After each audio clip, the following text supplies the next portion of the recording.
Avengers Infinity War was almost a completely different movie because they were constantly changing things when they were making it. There were ideas that they had years before they started filming that they were confident would make the final cut, but with a production this large, the Russo brothers could only fit so much in it. In part 1, I broke down a lot of the deleted fights and sequences that almost took place, one where Doctor Strange almost got an Iron Man upgrade of his own. In this one, I'm going to be covering the later events of the movie and how the snap almost didn't happen, but I do recommend watching these in order, that way you're able to get the full picture about what this movie almost was. Starting off, there was one concept that the Russo brothers were experimenting with, and this one involved Thanos narrating the movie. The Russo brothers and the writers were tasked with writing the ultimate conclusion to a 10-year story that Marvel had been building towards. They had to start developing these movies years before filming began, and to do this they ended up writing and finishing Avengers Endgame's script before they started working on Infinity War. And when they began writing, they were thinking of ways to make this Thanos' movie and establish him as the main character.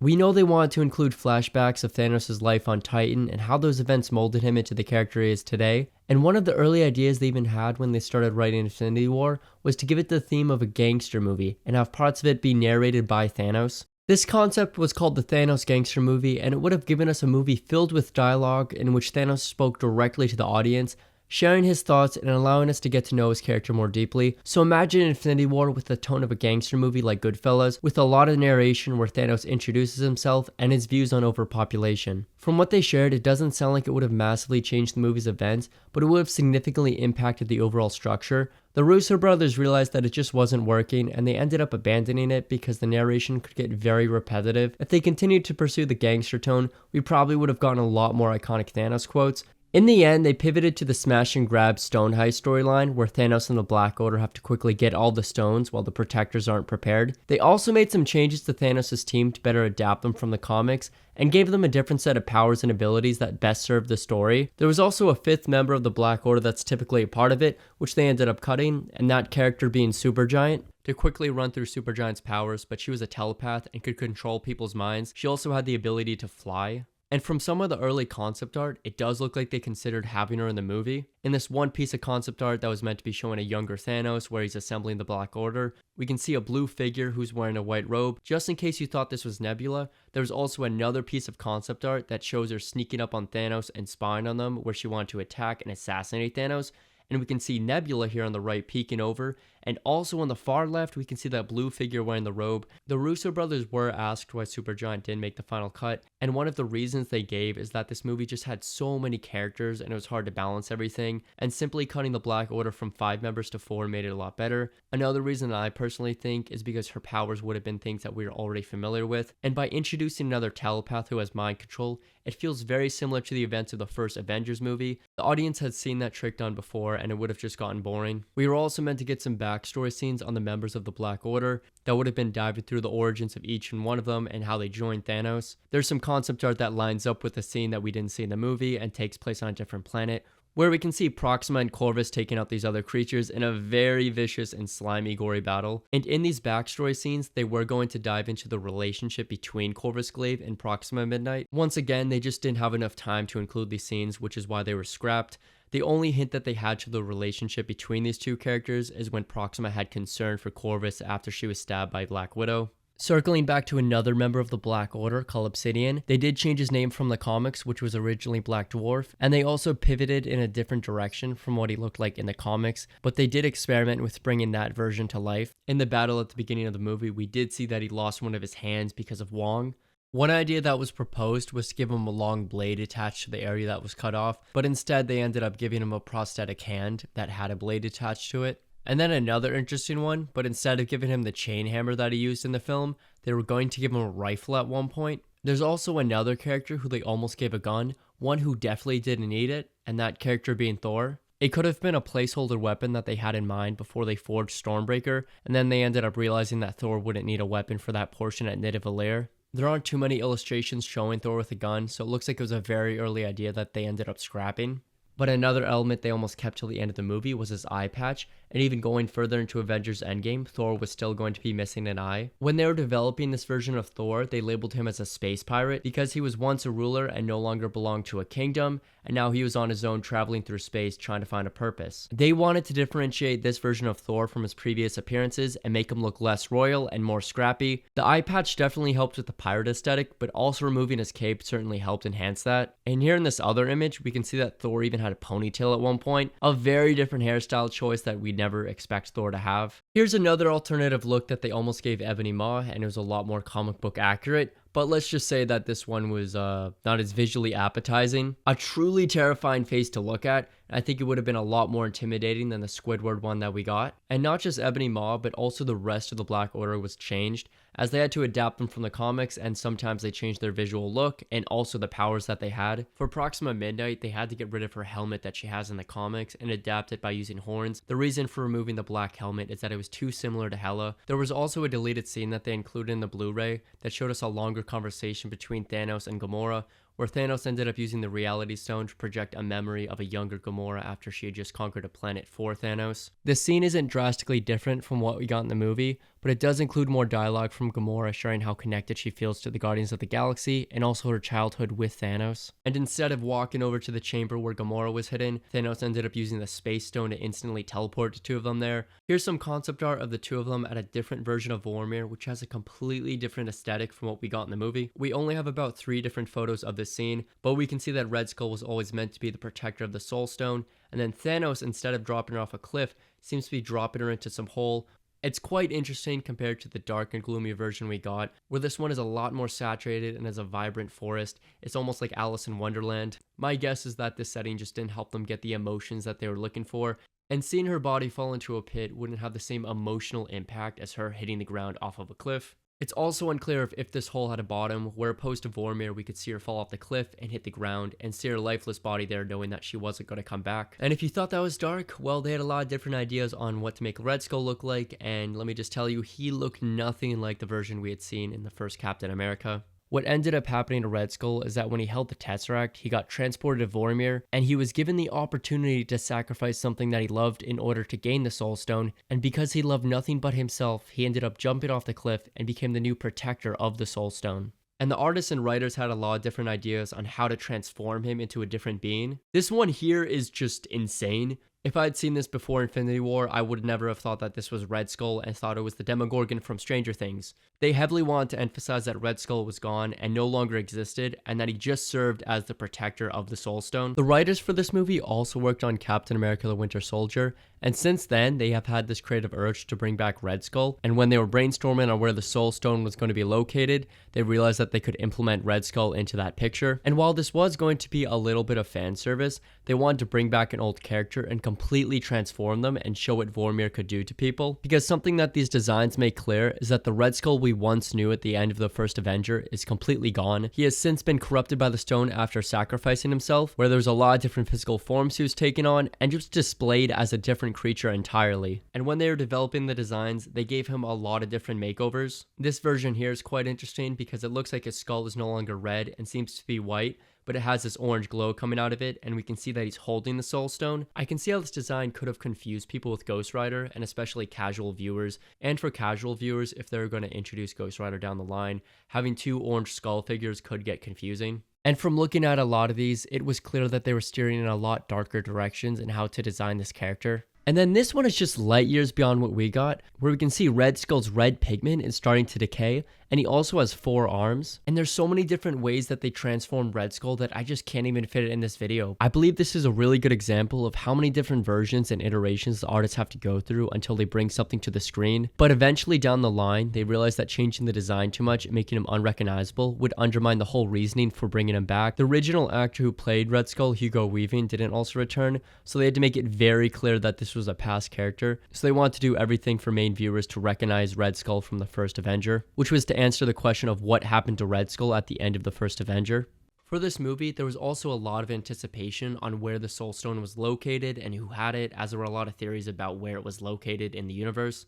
Something people complained about after this movie came out was how little Thanos used the Soul Stone after acquiring it, where in total for Infinity War, he ended up using it only 2 times. The Soul Stone is meant to be very powerful compared to the other 6 stones, and it was surprising why Thanos wouldn't utilize one of the most important gems. And there was actually 2 different sequences that they shot with the Soul Stone, but ended up cutting from the movie entirely. The first scene takes place after Thanos broke free from the hold that Mantis had him in. He uses the Soul Stone to put their bodies to sleep, and he ends up throwing the moon at the planet, causing them to get launched into the atmosphere. And while Iron Man and Doctor Strange are fighting Thanos, Doctor Strange astral projects himself to Peter, and he tells Peter that Thanos separated the Guardians' souls from their body, and that Mantis was the only one who could save them, sending Peter on a quest to recover their unconscious bodies as they drifted through the atmosphere, and Mantis successfully returns their souls to their body and they wake up. And even though this was deleted, it seems like this was implied to have happened off screen, because when you rewatch it, you can see that the Soul Stone was activated when Thanos struck them. And there's another version that we don't have any footage of, but do have some concept art for, and this would have shown Thanos using the Soul Stone on everybody on Titan, a much more intense attack on the Guardians and the Avengers by snatching the souls from everyone. This would have been turning the tables for Thanos, because just moments before the rest of them had him restricted, and he would have been using the Soul Stone to take all of them out in one move. Something that the Russo brothers shared for Avengers Endgame is that test audiences found the Soul Stone to be very confusing, and the next deleted sequence that I'm going to share was also removed for similar reasons, and that's how to confuse the general viewers. Something in this movie we're actually going to get a lot more of was the fight between Doctor Strange and Thanos. From looking at some of the previews, we do know some alternative attacks that Doctor Strange and Thanos would have been using at each other. One move that Doctor Strange was going to do is he's going to shoot a blast of energy at Thanos, and then he was going to use the Power Stone to absorb that, and then with his other arm he would have been launching an enlarged version at Doctor Strange. Another one, we can see Thanos using one of the stones, presumably the Space Stone, to create a tornado and also launch that towards Doctor Strange. And I don't believe it's a hot take to say that the battle between these two was probably the best in the entire movie, and we're actually completely robbed of a much longer sequence between these two. This idea actually made it into the production instead of just having concept art developed. We do know from Comic-Con at one of the panels that this footage does exist and it's somewhere in the archives, and we have a lot of concept art of this sequence. It would have started out with Doctor Strange going to Thanos' head and placing it on his forehead just like the Ancient One did to him, and the camera was going to zoom into Thanos' eye, and Doctor Strange was going to astrally blast Thanos into oblivion, very similar to the sequence we saw in the first Doctor Strange movie, but different in terms of the events and where they were traveling through. This was completely new territory for Thanos, as he wasn't used to battling someone in the mystic arts, and while Thanos was getting blasted through space, Doctor Strange was going to have him revisit previous crimes and a lot of the dead bodies that he had caused. And if they kept this in, along with the flashbacks that they had planned for Titan, this would have helped connect the dots and have a lot more emotional weight to it. There was supposed to be a scene where a bunch of hands from dead bodies were going to start grabbing Thanos and surround him, and for a very rare instance, we were going to see what Thanos looked like when he was scared. And from some of the other artwork, we can see that there's some other cool visual appealing attacks that they would have been using at each other. This one right here shows an alternative where Doctor Strange is trying to put Thanos in the mirror dimension, and then in this other one we can see Thanos reaching out Doctor Strange, maybe using the Power Stone to launch what looks to be some magma or lava from whatever this orb is. The writers described it as an LSD trip where everything was going to get weird and wacky and just freaky.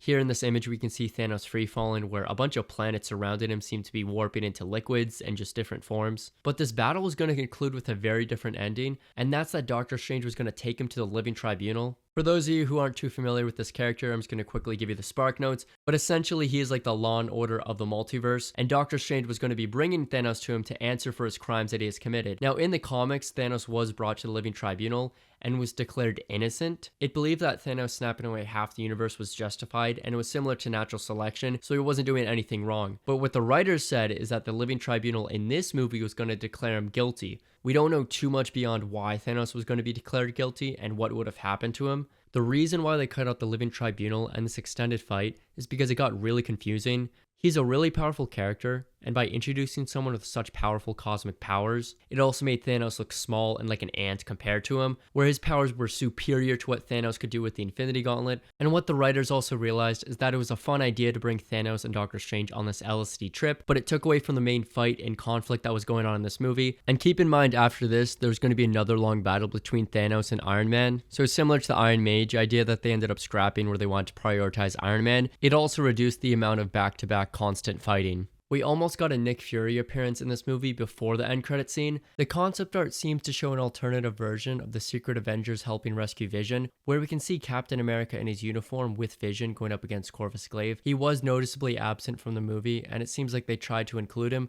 Maybe he was even supposed to help Captain America track down Vision and Wanda. But it looks like this may have been a goodbye to Nick Fury because he ends up getting stabbed in the chest by Corvus Glaive, pretty much identical to how Agent Coulson got taken out in the first Avengers movie. And maybe this was meant to be a full circle moment to motivate the rest of the Avengers to avenge Nick Fury. We don't know when this concept art was made, but it was likely scrapped because they had plans for Samuel L. Jackson with Secret Invasion and also Spider-Man Far From Home, the first movie that came out after Endgame. A scrapped keyframe shows us the sequence of the Secret Avengers team, where we can see Steve Rogers operating without the Captain America identity as Nomad, and also joining him in this battle against these criminals, we can see Falcon and also Hawkeye. Even though the scene was scrapped, whether it was a backstory or flashback, it does show Clint Barton being a part of the Secret Avengers, where opposed to the final version we saw that he was on house arrest during the movie, and this likely would have conflicted with his Ronin arc that they set up in Avengers Endgame. And speaking of Falcon, this is another change that they almost made to his character and the whole structure of the movie, that being that Falcon is almost the one who went up to space with Tony Stark and Doctor Strange. I can see why they gravitated towards these two characters teaming up because of the events of Captain America Civil War. Steve and Tony hadn't seen each other since the breakup, and basically running into Steve's best friend, they would have had to settle their differences in order to save the universe, and as they were writing the movie, they just realized that these two pairing up didn't work. Ultimately, it was a more emotional and stronger decision to bring Peter up to space. It allowed them to give Peter Parker an upgrade by giving him the Iron Spider suit. It also installed a parental responsibility for Tony, as he had to watch over this kid who he was bringing into space, and importantly a battle. And when they weren't able to defeat Thanos and he snapped away half the universe, Peter Parker dusted and died in Tony Stark's arms, giving him an enormous amount of guilt, and this guilt was even a motivating factor in Avengers Endgame for Tony to join the time heist.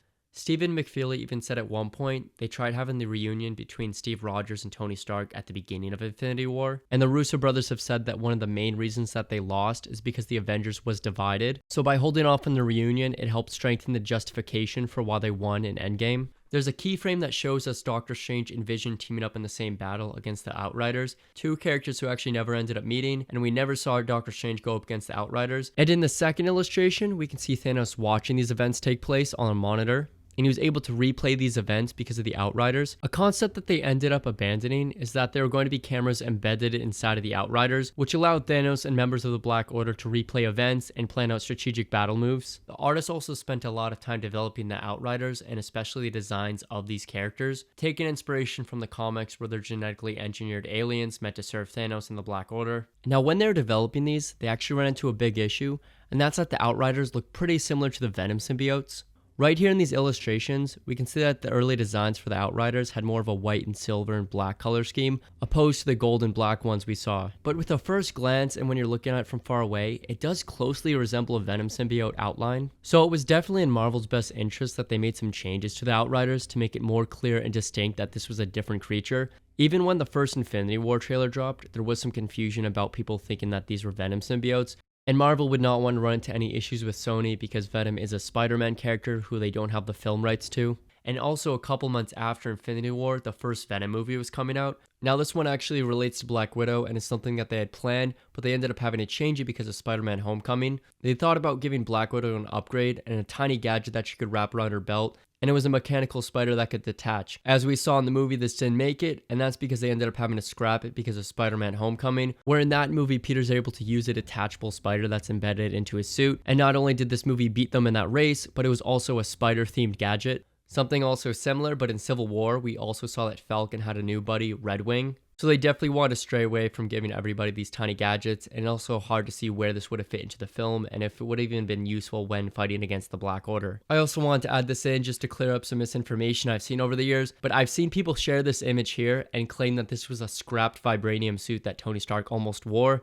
And that is not true because this is not vibranium and it's actually the same suit that he wore in the movie. Where this is actually taken from is keyframes that were developed to show how the suit would form around his body. This model, of course, being named as the Bleeding Edge one, which is the one that has nanotech and how it would swarm around his body. It was a totally new concept that they had to develop, and the development of this model definitely paid off because the scene of him walking towards Cull Obsidian is probably the coolest Iron Man suit up scene, where even the nanotech glasses that he was wearing got absorbed into his own suit.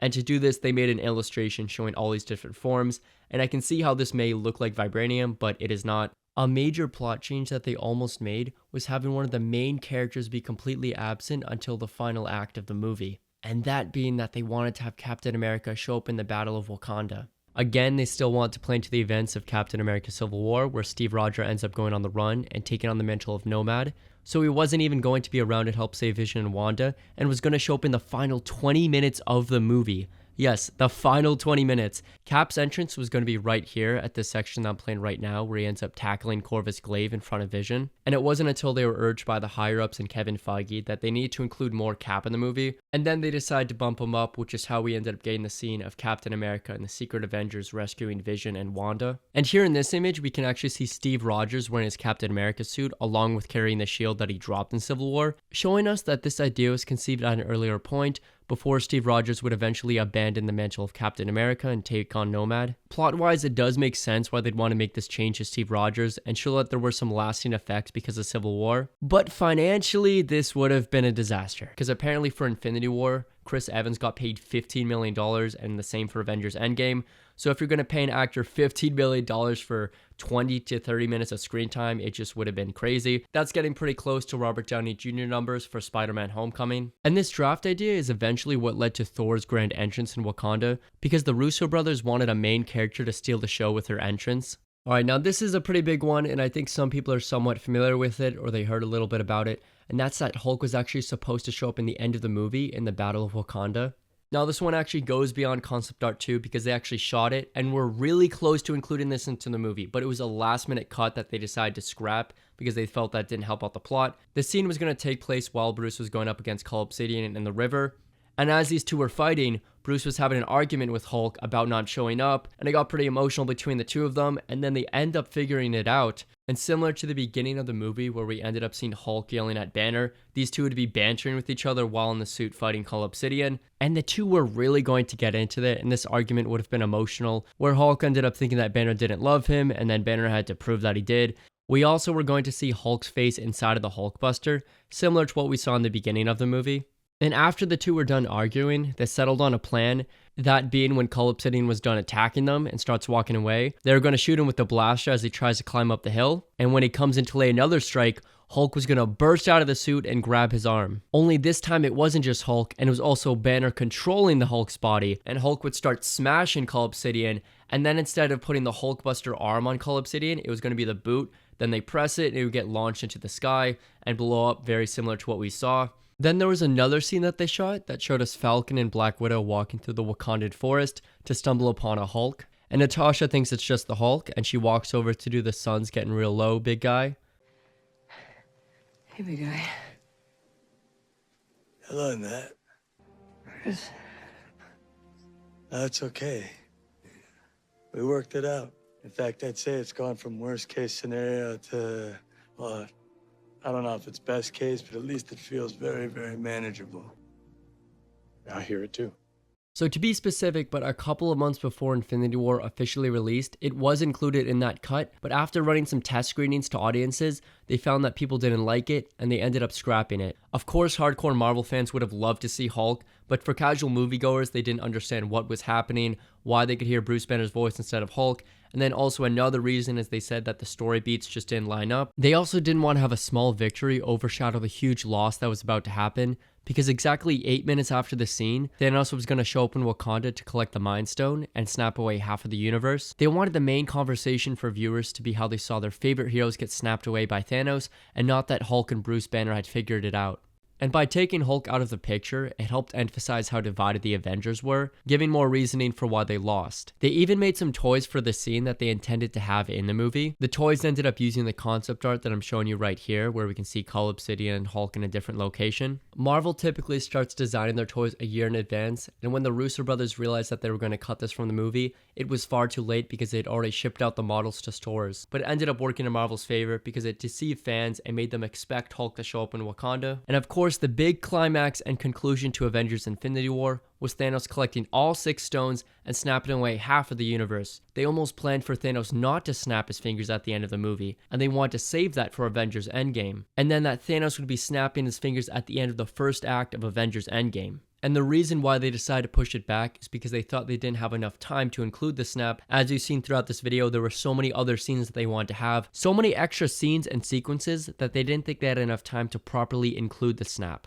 But it wasn't until Kevin Feige stepped in and demanded that they include the snap as the main climax of the movie, because it's what this entire movie was building towards. It also led to one of the biggest cliffhangers and emotional climaxes in any Marvel movie we've seen. While seeing Thanos collect all 6 stones would be a sign of defeat, it wouldn't even come close to the emotional impact of seeing dozens of characters we had been watching for the past 10 years get snapped away. Instead of the main question being what Thanos was going to do in the next Avengers movie, it was instead, where do the Avengers go from here? And aside from just pushing the snap back to the next movie, there was also a lot of different drafts on how they should perform it at the end of the movie. One of them we do have illustrations for, and instead of Thanos showing up in the Wakandan forest, it looks like it would have been taking place on the field. Here on the left, we can see that Hulk was present during this version of the battle, and he's holding Thanos' right arm. And there's this massive pig pile of the Avengers on top of Thanos, and then we can see Captain America and Black Panther trying to pull off the gauntlet from Thanos' arm. And here in the abyss of this fight, we can see Groot and War Machine fighting with the Wakandans against the Outriders. And we can see that they're all holding Thanos still for Thor to come in and lay the final strike with Stormbreaker into Thanos' chest. This version doesn't seem to be as suspenseful compared to the one that we got in the movie, because in the final version, there was so much that was constantly changing to where you didn't know exactly who was going to win and come out on top. You thought they had successfully destroyed the Mind Stone, only for Thanos to revive Vision, and then Thor comes in, laying what you believe is the final hit, only to see that Thanos still had the strength to snap his fingers. And after Thanos snaps, he's transported to the Soul World, which is a pocket dimension located inside of the Soul Stone, but they had an alternative version of the scene that was a lot darker. Instead of Thanos walking in some very shallow water that's below his feet, he was actually going to be walking in a pool of blood that was up all the way to his knees. And this blood that Thanos was walking in was meant to represent all the victims that he just snapped. A much darker and gory scene that we didn't get in Infinity War, and really is another demonstration of how Marvel strays away from horror elements, just like Scott Derrickson's version of Multiverse of Madness, where there are supposed to be a lot more horror elements with the characters and the themes. And this pool of blood that Thanos was walking in also would have had some parallels to the fight that he had with Doctor Strange, where he was haunting him with all the victims that he had slain over the years. Infinity War was not only a blockbuster hit, but it was also one of Marvel's strongest movies that they've put out to this day. This movie had enormous expectations, and I think we can confidently say that they met those, both audience-wise and critically. There was so much story that they could only fit into a movie that had a 2-hour and 30-minute runtime, so it's understandable why some things didn't make the final cut. But let me know in the comments some of your favorite scrapped ideas and things that you wish they kept in the movie. I spent a lot of time to gather everything and put this video together, and if you ended up enjoying it and want to see more, make sure to subscribe because I got more videos coming out soon. Thank you guys for watching, and take care.